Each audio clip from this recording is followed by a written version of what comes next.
it's really funny, I'm not gonna lie. I found it hilarious. Literally hilarious. Right, off we go. Hi guys, welcome back to Fits with Fanny. Hi, I'm Sam, and this is Jem. Well done. See, I thought you were gonna get it wrong then. No. I know my name, thank you very much. Yeah, I forgot the number 2 today. I was counting down from 4 in my spin class. We were doing 4 counts out and 4 counts down, and I went 4, 3, 1. Genuinely forgot the number 2. I mean, that's quite worrying. Yeah, baby brain, called a calf and elbow.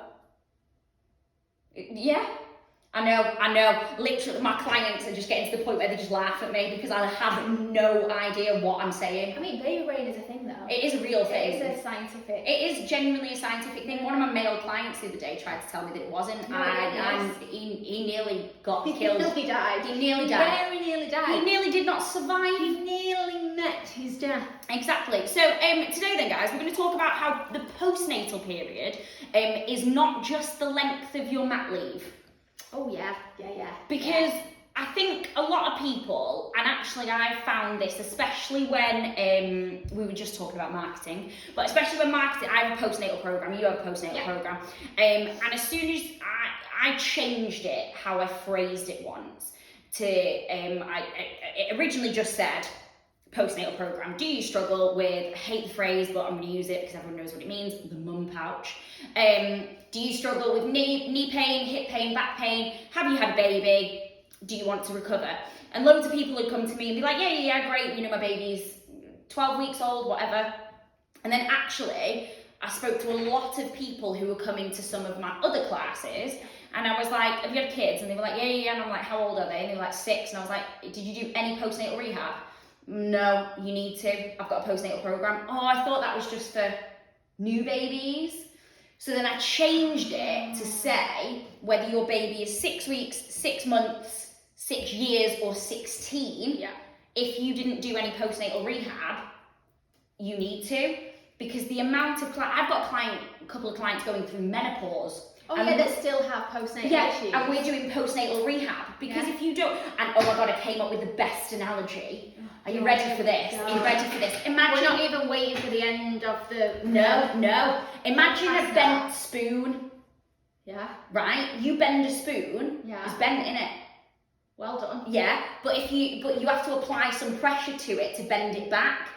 Pregnancy, you become a bent spoon. Okay. And unless you do anything to bend it back, you're going to stay bent. You are going to stay that. Yeah, okay, I see where you're going. Do you see my... Okay, I'm with it. So guys, if you've had a baby and bent your spoon and never unbended your spoon, you need to unbend your spoon. Done. Podcast ended. 3 minutes. Nailed it. Absolutely. Okay, we'll see you next week, guys.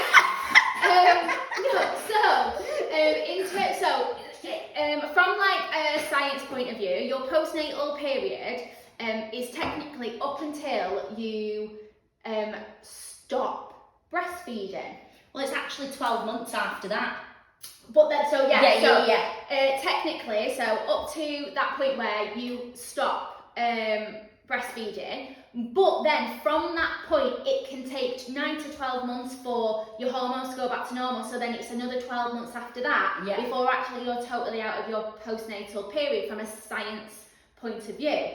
But if you have not addressed any of those issues from your postnatal period, those things will continue to carry on giving you issues into later life. Absolutely. Literally up till menopause. And they just compound as well. You think you break your arm, if you don't fix it, if you don't get it put back in the right place, yes, it will heal, but it'll heal incorrectly. Absolutely. So then you've got muscle mass issues, and then you've got postural issues, and you might not be able to straighten your arm properly, which then causes a whole host of issues. Yeah, which, I have that problem still. I mean, you are. Yeah.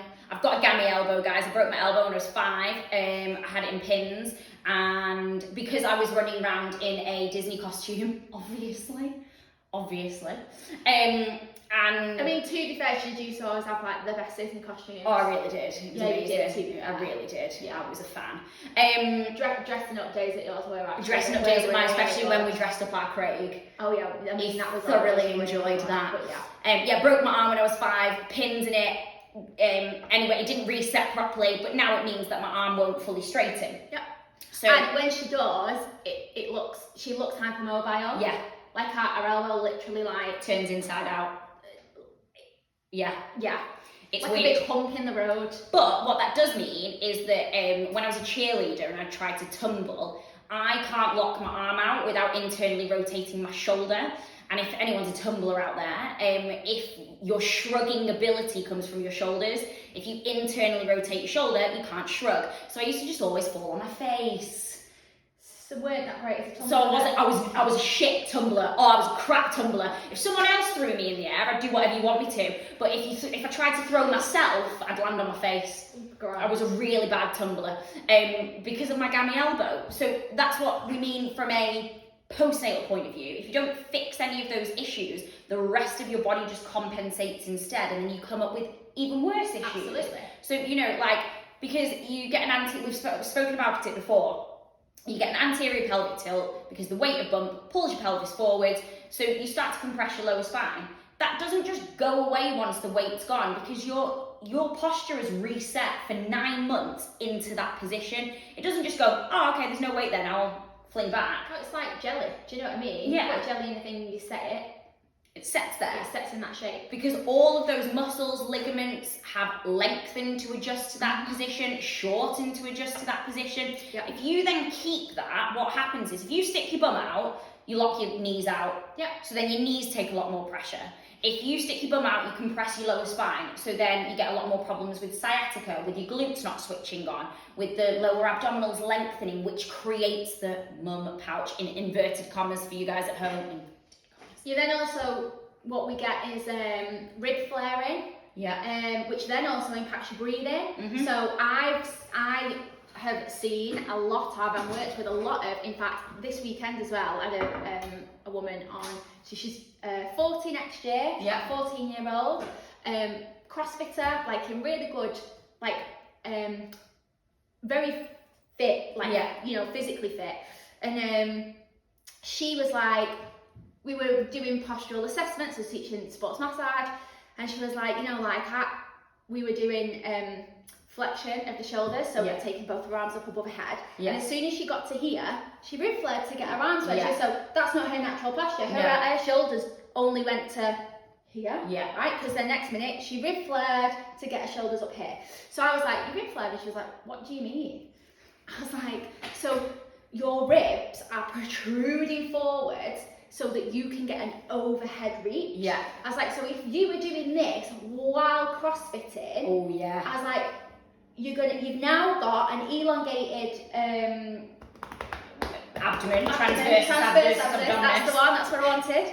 I can say that, but I can't say the number 2 apparently. No. So TR. So this is weak. Yeah. If this is in a stretch position, it's weak because we've flared here now. So now we've got duck bump, right, which is your anterior pelvic tilt. We've got weak TR. You've rib flared. So now your shoulders aren't in the place you need them to be. You're sort of like this. Yeah. I mean, if you think of like a mummy. Oh yeah, you know what I mean? Yeah. So we were talking about this, and I was like, so I said, are you a really stressed person? Like, do you really struggle to breathe? And she was like, yeah, I only breathe in like the top part of my chest. I said, can you not diaphragmatic breathe? Oh no. And she was like, no, I don't know how to breathe into my tummy. I went, oh wow. Oh, right. I was like, okay, so you're really tight then. Yeah. So there is a thing that you can do, and you can do this on postnatal women, where massage around the rib cage and you hook. If you can get underneath, the difficulty is if you've got somebody that's really tight, is getting underneath the rib cage while they lay down, and you ask them to take a breath in, and as they breathe out, you pull up to start to release some of that. So I was like, let's try some of this, and honestly, she was so tight, it was untrue. Yeah. But she had really weak abdominals.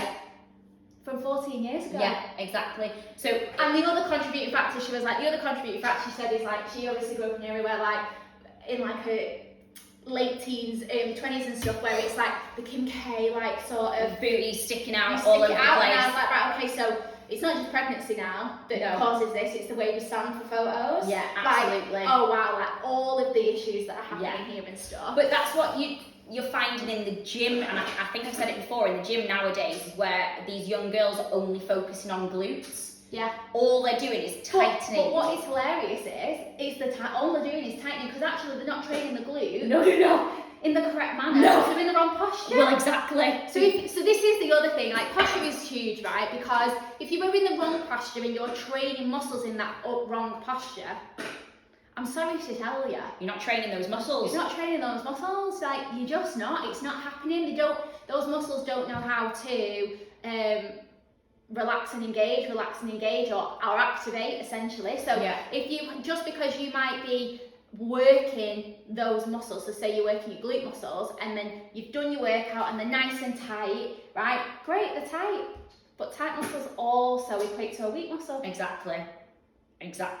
So there's a difference between training your muscle and activating them and working them to do their job, and then overtraining and creating a tight muscle, which actually means it's a weak muscle because it can't do its function. So it's like you squeeze your fist and you squeeze it really, really tight. It's your glute muscle is like that all of the time, and it doesn't know how to relax, open itself out, or relax itself. Yeah, and that is why, especially for a lot of my male clients, that I have male clients online, I force them to do like yoga and things like that. Oh, absolutely, 100%. Because then they learn what a lengthened position is versus what a contracted position is, what tight versus loose is, and how to engage a little bit more. But yeah, so I've got a client doing postnatal program at the moment, and she came to me because, and she's shredded. You could see her abdominals really well. Her DR, diastasis recti, so the gap down the centre, wasn't major, like a centimetre. A baby's like 3 years old, nothing major, but coning and doming was insane. So then the excessive pressure in that chamber, the whole core chamber as a whole, you're creating a pressure downward, you're creating a pressure outward, you create a pressure to the side. Yeah. And because those muscles are then not engaging properly, if your muscles are doming out when you're trying to do a crunch or you're trying to brace or a plank or anything, those muscles should be contracting inwards. That's how they should engage properly. When we're talking about doming, we're meaning like where you're actually, when you do a sit-up, your belly gets bigger. Yeah. Rather than sucking it in. So I don't really like sucking it in.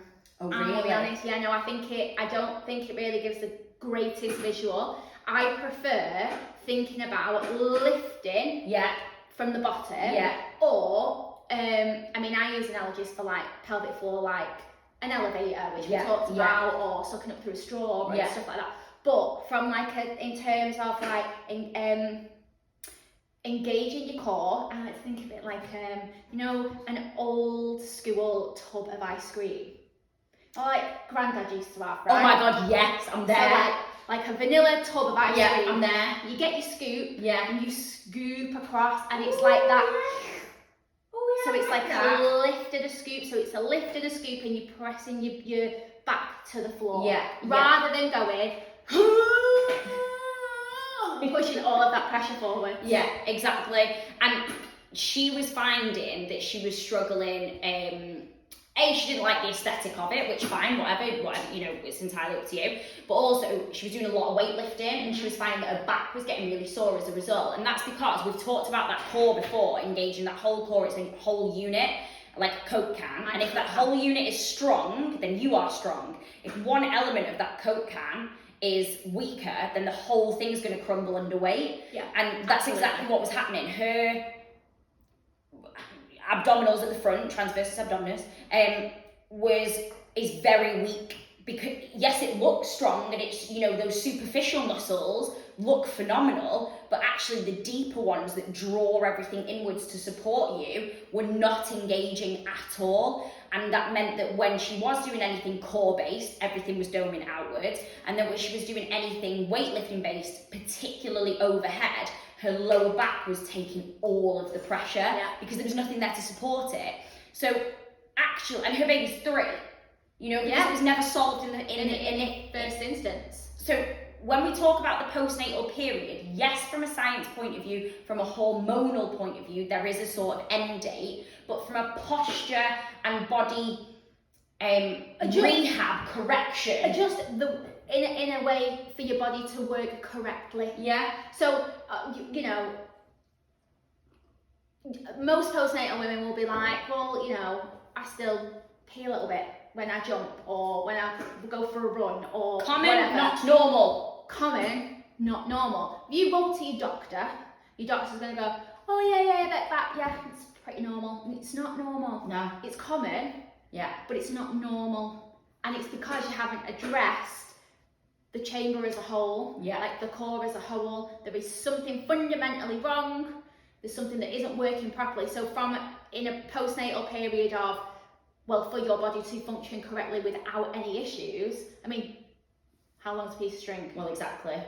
Because same again. A piece of string is only as long until you cut it. Yeah. So until you decide to do something about it, that problem is going to keep on going. And same again, as you age, if you don't do anything about it, it could only get worse as well. So I've had quite a few clients suffer with prolapses and things like that because they never did any postnatal rehab, they never did any pelvic floors, because it wasn't a thing. Or prenatal, like pregnancy, like that's a huge one. If you know, your body is undergoing, you're growing a whole human inside.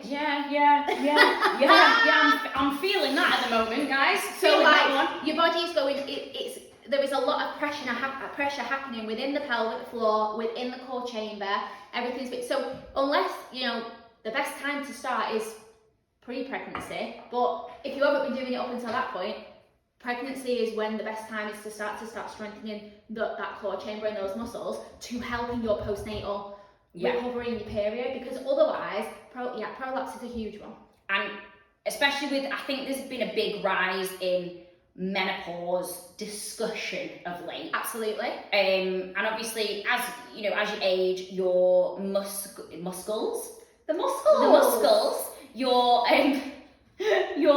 muscles start to weaken, they start to degenerate. Your pelvic floor, your core as a chamber, is a muscle.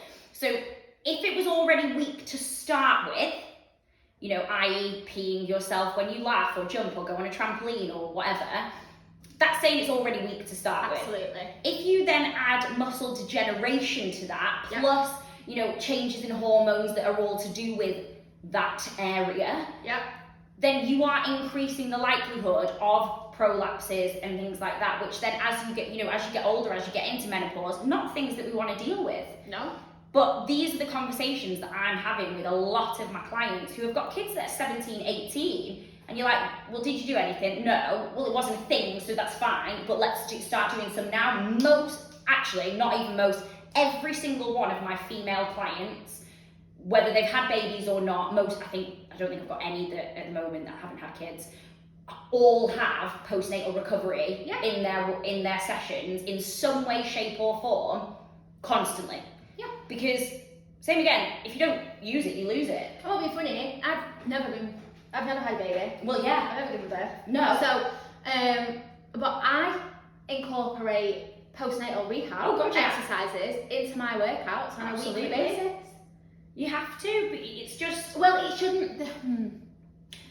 The thing is, they shouldn't really just be postnatal rehab exercises or pregnancy exercises. They should just be exercises that we use all of the time. The problem is that unless you have a problem, people don't want to fix them. Yeah. Which is exactly right. Unless something goes tits up. Absolutely nobody wants to address it. Yeah.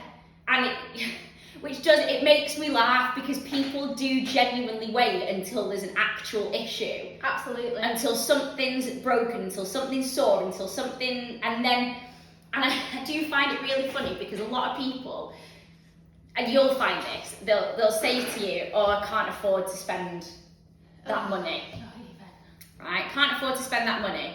But then when something breaks, they will happily spend 3 or 4 times that amount in one go to fix it. Absolutely, because we all want a quick fix. Whereas if you'd have instead of spending 3 or 4 times the amount in 1 month, if 3 or 4 months ago you'd have started paying incrementally, that issue never would have happened. You never would have had to take a month, 6 weeks, 8 weeks off of whatever you're doing because you've had an injury or an issue or a problem or whatever. But in the initial period, no one wants to pay it because it's a lot of money until something breaks. Well, let's stop it from breaking. Yeah. You know, you get MOTs on your car to stop it from breaking, to stopping to have to shell out that amount of money. You know, you get insurance for your car, you get insurance for your house, so that if things go tits up, you can fix it. It's the same with your body. Paying a trainer is almost like paying insurance for yourself. Oh, did I tell you when I was in hospital the other week that someone walked in for sciatica? No, they didn't. Did I tell? Oh my God. Right, so I was in hospital again, and some man walked in, it was fine, walked in, just couldn't put any pressure on his toes. You went to A&E for that? Went to A&E, the GP sent him to A&E for sciatica. I was like, I nearly turned around and went, mate, you need to do some glute activators and some pigeon pose. I'm not being funny, but like, why did the GP send him to A&E? No idea. No idea. What he needed was some painkillers and Yes. some exercises. Exactly. Oh, I'm baffled. I know. Oh, no wonder the wait times in one Oh, A&E the amount of people that I saw in A&E that had I have not felt like death, I probably would have gone up to and gone, here's a resistance band. Let me just show you a few tricks. Do some clamshells and then do some figure 4, you'll be right. Do them every single day for the next couple of months, you'll be fine. See you later, bye. Who's next? Thank you. Because then the amount of, and how can I say this in a politically correct way? Oh, I'm worried. Rather, I'm a bit sick, I'm worried. rather rotund children. Sorry, what now? Round. Oh, okay. So rather Rotund. rotund, it's just a fancy word for round. Rather rotund children. You know, of varying ages. Oh, can you guess the child that went to a private school? Jesus. Rather, I used the word gumption in my spin class this morning. I'm giving it, you know, guys, give it some gumption. And I was like, what a great word. You do realise you live in Warrington, right? I know, yeah, but I really enjoy... Like, we are smack bang in the middle of Manchester and Liverpool. I don't care, people can learn. We don't live in Chelsea. There's the word of the day, gumption and rotund. Anyways, there was quite a few... Money well spent, clearly, on education.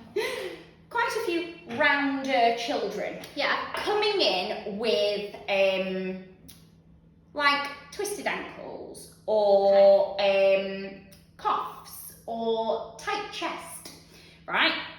And I'm literally looking and going, I'm overhearing, because I'm a nosy bitch, how they, you know, did this. Oh, I was just going down a step and I just fell over on my ankle. Right, had you have been an exerciser, one, your reaction time to that would have been a hell of a lot quicker, but your muscle capacity And stability, well, your joint and your ligament and tendon stability, essentially, is a hell of a lot better. Yeah. You would not have ended up in A&E had you have done a little bit of exercise. Now, this is not to say I'm not... Do you know, I mean, I was quite a rotund child. No, you weren't. I was. There's some hilarious photos of me. I mean, there's some hilarious photos back. Granddad used to have a photo of me, and honestly, I'm huge, even as like a 6-7-year-old child. Aww. I know, it was a shame. Anyway, but the point of that being is that I never ended up in A&E for like a sprained or broken body part. I only have ever ended up in A&E twice for in like my childhood. One was dislocated elbow, and that was because someone had physically done that to me. I was playing a game, I was being swung around by my elbow. Of course you were. It came out. So I ended up having that shot back in, literally there and then, in some alcohol. There you go. Off you go. Crack on. And then the other was I fell onto the handlebars off my bike. That was painful. I mean, that was painful. I was only like 4 or 5 at the time, maybe 5. But yeah, never But you exercise. And very rough and tumble. Yeah. As a child, I mean, I still am now with like my mates' kids and stuff. Absolutely. Like, I'm the one that is rolling around on the floor play fighting. She is. All the time. But yeah, so very rough and tumble, climbed trees, was outdoors all the time, but we exercised a lot, and not like I was in classes all the time. Like I did a dance and I was into martial arts and I tried tennis, but I walked skis for weekends. Yeah. But we would go walking in the lakes or in Wales, or we'd go on bike rides. Yeah. Like me and my brothers, my dad, we'd go on bike rides for a couple of hours on a Sunday afternoon. Just things like that, or like playing out in the street and stuff. Yeah. But I have never, in fact, I don't think any of us, me or my other two siblings, have ever ended up in hospital for something related to that. Yeah. As children. Exactly. And that was, I'm literally looking at a lot of these kids, and that same again, that's, you know, there are some rounder children who are very fit, very healthy, they do all of their exercise absolutely fine, but, you know, you could sort of tell from like the parents and things like that as well, how they were walking in, you know, that it was potentially not a family trait to be very active or whatever. And actually, had that person have exercised or been brought up with some form of exercise, some form of activity, that sprain is less likely to happen. It's just because you've got more stability in those areas, in that joint area, the muscles surrounding the joint, the tendons, the ligaments. Exactly. So, I don't know how we digressed to this. Oh, sciatica. I was talking about sciatica of a guy, but then there was, you know, I got annoyed about kids. We're now just talking about where it's in hospital. But yeah, you know, if you kids exercise, that's all I'm saying. But from a body position point of view, there's so much you can do to help protect yourself now and in the future. And when we talk about the postnatal period, we are not just talking about, like Sam said, it's that piece of string. We're not just talking about the, you know, whilst you're on mat leave or the first 12 weeks or, you know, or up to that 6 week, it's 8 week point now, isn't it, where you get your postnatal check and you signed off. Yeah. And your postnatal period doesn't end there. No, absolutely not. So, Christ, if we did, Jesus Christ, we'd all be in I know, we'd all be in a right mess. State that is. But if you are struggling, if you are someone who is either, you know, thinking about kids and wants to prepare their bodies, someone who is pregnant, and like I walked into our stand before and I said, so lower back pain during pregnancy, common, not normal. Absolutely. You go to a doctor and you say, oh, I've got really bad lower back pain, or you're pregnant, normal, crack on. No, it's not. Get some pelvic tilts in you, get some pelvic floors in you, do some cat-cow, get some figure fours, some pigeons in you, and that lower back pain will go away. So I have yet to suffer lower back pain, because as soon as I start to feel any form of it, do some of those exercises and it's instantly relieved. Absolutely. And I include it in my weekly training so that it's part of it. So if you're pregnant and struggling with any of that, or if you're postnatal, no matter how old your children, if you are struggling with any form of peeing yourself whilst laughing or jumping or running, lower back pain, knee issues, shoulders, not being able to breathe properly, it is more, or the other common one, imbalances, having one side stronger than the other. Yeah, and because obviously depending on how you hold yourself, how you hold the baby, how you carry the car seat, things like all of those things play a part in then like having an imbalance within your posture as well. So then there's a lot of twisted hip. You have what hip hitches, and one shoulder is higher than the other, and not, you know, not being even little things or little tests is try and balance on one leg for 30 seconds and then try and balance on the other. If you're falling over on one more than the other, actually it's potentially down to your kids. Kids are to blame for everything, and that's why I'm having one. But you don't need, like, the common theme here is it's common but it's not normal. Don't suffer with it. Find a trainer who knows what they're talking about. Invest in your body insurance sooner rather than later until something goes wrong. And also making sure that even if you are like 3, 6, 9 years postnatal, if you're still suffering with those things need addressing. Yeah, they're not going to fix themselves, guys, so you need to work on it. So, moral of the story, common, not normal, rotund gumption. Use those, I dare you, in a sentence today. Speechless, not. Guys, we'll see you next time. Bye.